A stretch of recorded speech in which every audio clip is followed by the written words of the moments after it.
guys, this is just an update. I haven't done any videos recently. I've been going through a bit of depression this week, but I'm always going through some kind of depression. People have been helping me through it though. I was chatting to Roberta last night and she really helped me. She says she's been struggling herself, sort of the way I do. Like, one minute you're all good, brilliant, and the next minute you're struggling. Just, it's an up and down sort of roller coaster of a ride. And yeah, when she called me, I'd just finished. I went to boxing, but before I went to boxing, I was in a very bad state. I was actually feeling suicidal, and I've never really got to the point where I'm feeling suicidal that I would think I could actually go through with it. And I was sort of getting to that point. I was thinking to myself, the worst thing that's going to happen is I'll be choking for maybe 10 minutes or 5 minutes. I'm thinking that's 10 or 5 minutes of intense pain. But I felt that in that moment, that pain was less than the pain that I'm putting myself through every day. But thankfully I went to boxing instead, and I decided the only reason I went to boxing is because I wanted to fight, I wanted to spar. And I went in and I said straight away to my boxing coach. My boxing coach is actually a childhood friend of my dad's, so he has a lot of time for me now that my dad's passed away. And I said to him, "No, I need a spar here immediately." And he was like, "Don't worry, kid, I'll get you a spar, And he ended up picking one of my mates to spar. So it's one of my friends I had to spar, and he's a big guy. He's about the same size as me. And he's heavier than me too, so I'm used to fighting people who are either lighter than me or smaller than me at the same weight. But this was a hard fight, and I was taking a lot of digs, and I also landed a lot of digs. He said he thought it was pretty even. Now, I thought he got the better of me, but I did sort of think that I did land a few good shots. I knocked his contact lens out with one shot, and it was a really good shot. I sort of dodged to the right, dodged to the left, sorry, and put my right hand up, just clean caught him, and he went back and he stopped it on. I was like, "Oh shit, mate, you alright?" Because he'd hit me with a few crackers.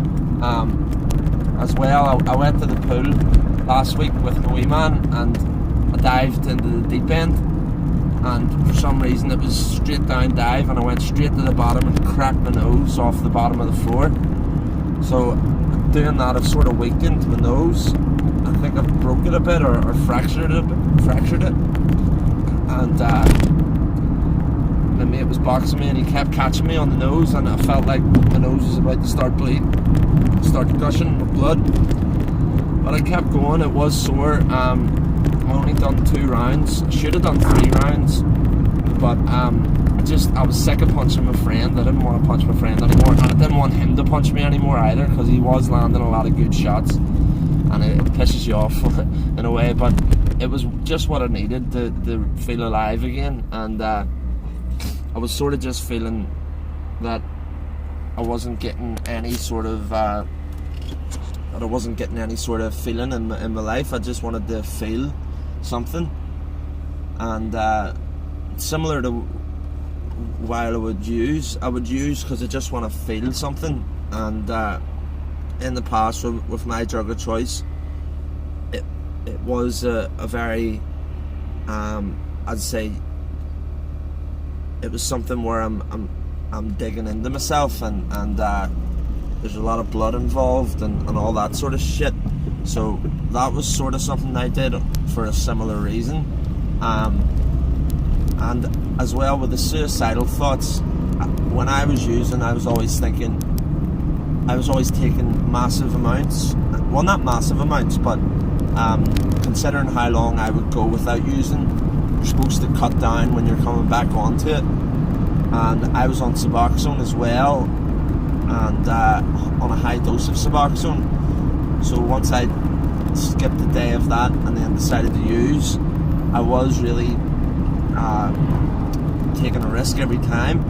Now, for me, the gear wouldn't work as well, if I didn't take more than half a gram, I would need to take half a gram for me to get a reading that most people would get off a quarter of a gram. So I would need that extra bit just to get the nod and the oblivion that taking gear gets you.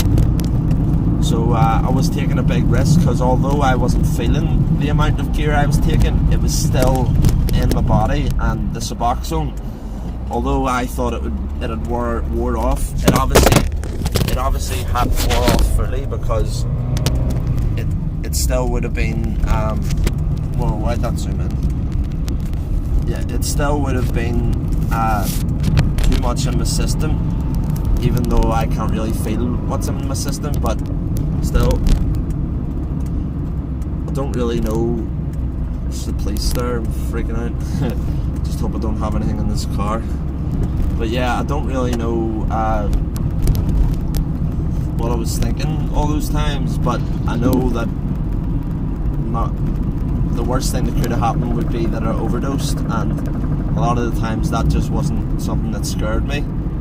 That was sort of why I always took risks when I was using, and I would like, well, I'm not going to go into too much detail, but like I say, I've always sort of said that I would never be suicidal and I would never take my own life, and I do still feel like that's never going to happen, but I just know that I am capable of getting very, very low.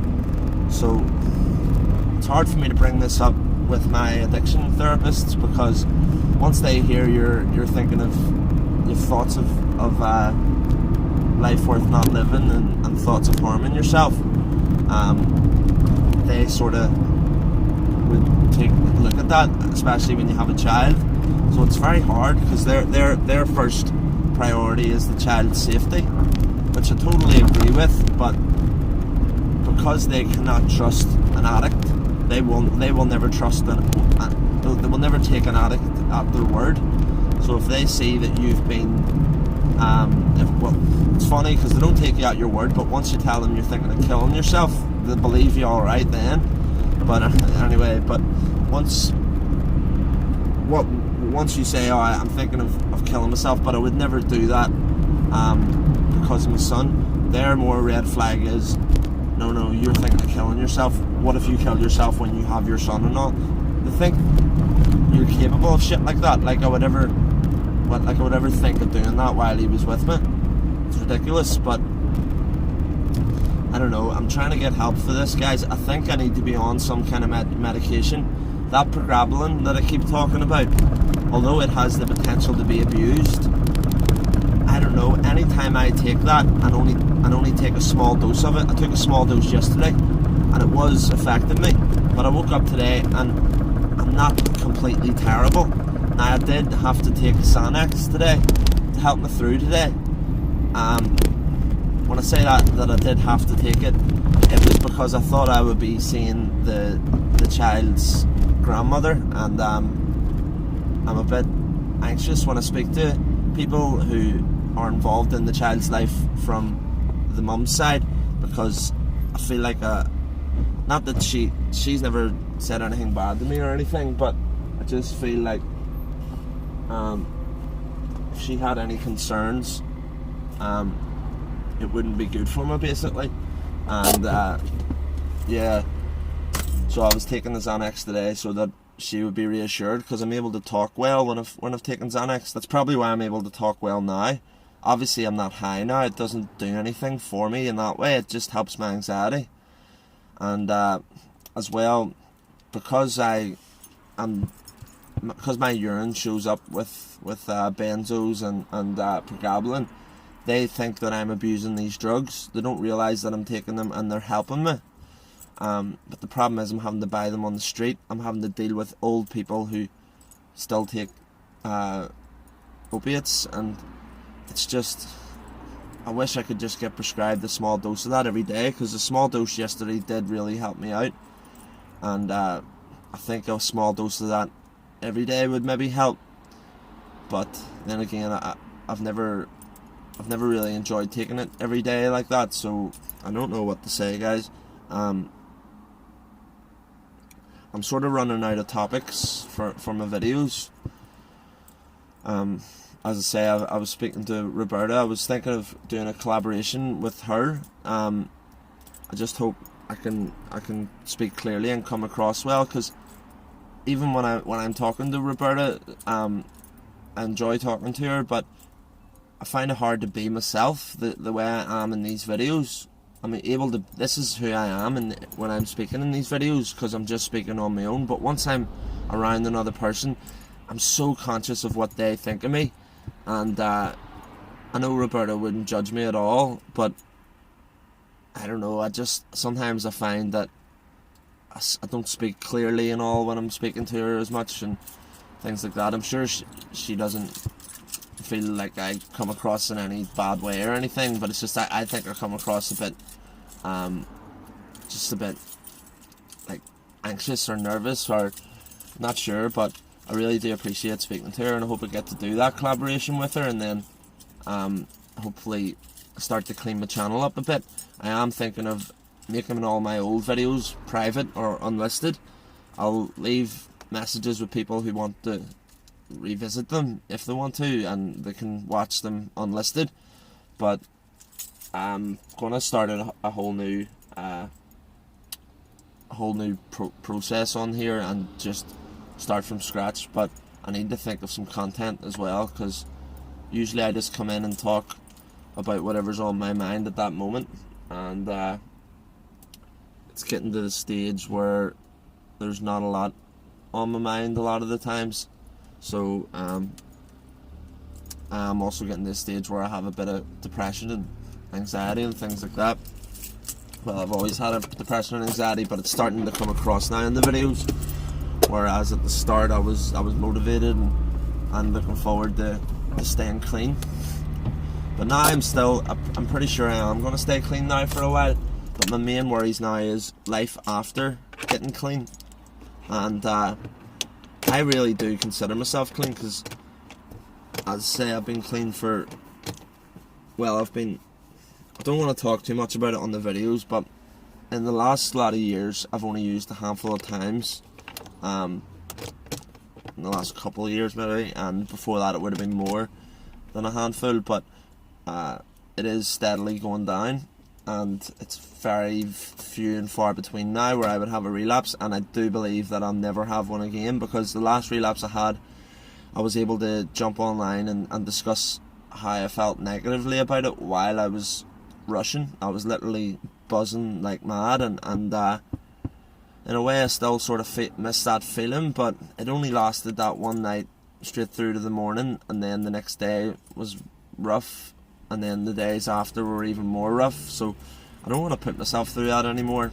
But if I'm going to keep having these miserable thoughts all the time, I don't know how I'm going to continue.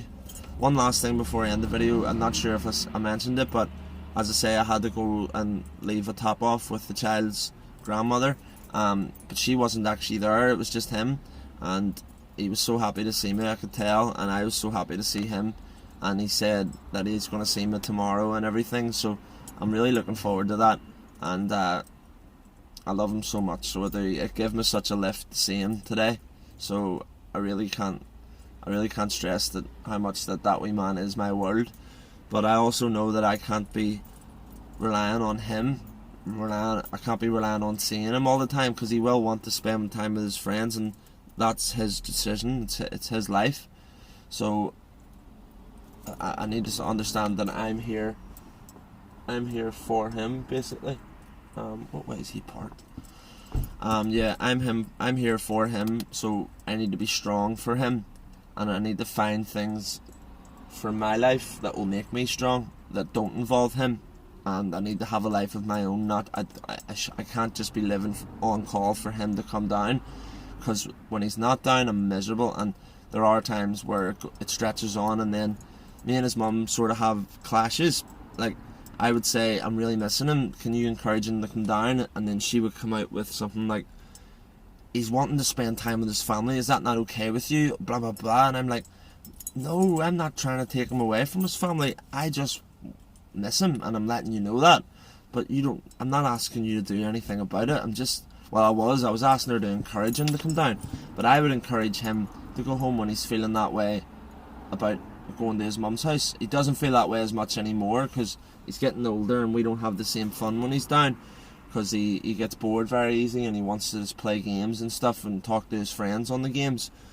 So I don't know, guys, this video is quite long, so I'm going to cut it off now, but it's good to be back. I'll try and keep updating you, and hopefully I've said something in this video that is worthwhile. I can't even really remember what I've said, but hopefully it makes sense and comes across. And I'm sorry for everybody I haven't been replying to. I've literally been in a very low mood, so I haven't been able to reply, but I am trying to pick all that up now. So I'll get back to everybody. Debbie, there was another new guy who was Roberta's friend. He had a lot of good things to say, so I'll get in touch with him as well. Real-time recovery, real talk recovery, I'll get back to you as well. Nicole, sorry I haven't been in touch. I've just been, not busy, but I've just been trapped in my own head, and it's hard for me to get out of my own head and get out of my thoughts. But maybe I'll try and, I've discussed a lot of stuff in this channel, so maybe I'll watch this, or in this video, so maybe I'll watch this back, jot all the ideas down, so it's not just a big rant every time, and then I can sort of pick a topic to talk about. I've been meaning to do that since the start, but it's very hard for me to plan ahead. I basically just pick the phone up, press record and say hello guys, and then it starts from there. I don't have a plan. I don't know what I'm going to say after this, but I just think of something on the fly. So now I'm going to go in and get my subs. That will be me clean for today, and hopefully I'll see the wee man early tomorrow. Most likely I won't see him till later, but now that I've seen him today, he's given me a boost. I only seen him for 2 minutes, but it was all I needed, just to see that he's okay and to give him a kiss. But anyway, I'll let you go now, and everybody pray and hope you do strong. I'm going to be praying too, and stay clean, okay? Good to be back, guys. See you later.